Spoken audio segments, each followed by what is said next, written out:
یا الہی تجھ سے دعا مانگتے ہیں، یا الہی معاف کر دے، تو رحیم تو کریم تو غفور تو رحیم، تو کل کائنات کا پالنے والا،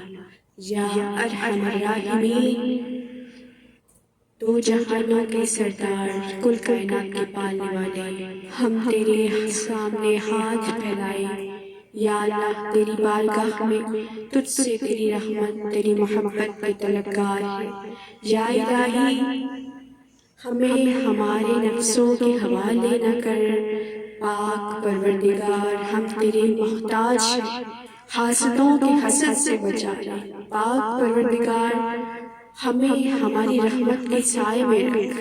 یا الہ العالمین شیطان کے شر سے محفوظ فرما، حاسدوں کے حسد سے، شیطان کے چیلوں سے اور اسلام کے مخالف دشمنوں سے ہم سب کو محفوظ فرما۔ یا اللہ یا الہی ہم تیرے دین کو اور تیرے ہی ایمان کو اور تیرے ہی خوبصورت کتاب کو اور تیرے ہی خوبصورت چاہنے والے لوگوں کو، اسلام سے منسلک لوگوں کے ساتھ وابستہ ہے۔ یا الہی دشمنوں کے آس پاس ٹھہرے ہیں، دشمنوں کے آس پاس بسیرے ہیں، پاک پروردگار سب سے محفوظ فرما۔ تو ہمارا رہنما بن جا، تو ہمارا حامی بن جا،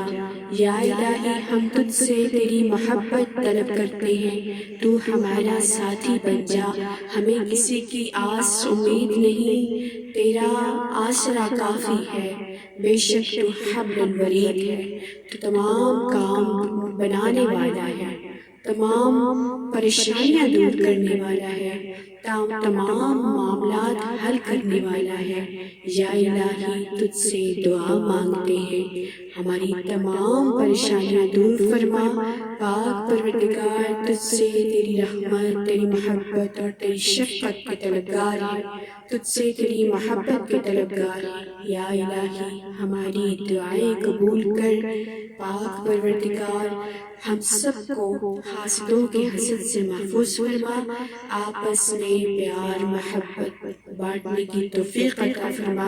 یا الہی ایسی زندگی عطا کر جسے تو پسند فرمائے، دنیا کی محبتوں کو دلوں سے نکال دے۔ یا الہی ہم تجھ سے دعا مانگتے ہیں، ہماری ہر لمحے کی دعائیں، ہر پل کی دعائیں، ہر جگہ کی دعائیں، ہر ماحول کی دعائیں، یا الہی اپنی بارگاہ میں قبول و منظور فرما،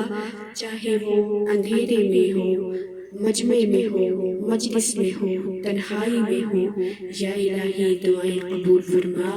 بے شک تو بڑا دعائیں سننے والا ہے۔ پاک پروردگار تیرا ہی آسرا ہے، تجھ ہی سے مانگتے ہیں، تو ہی نوازنے والا ہے، بے شک تو ارحم الراحمین ہے، تو غفور الرحیم ہے، تو بانٹنے والا ہے، تو ہی دینے والا ہے، ہماری دعائیں قبول فرما۔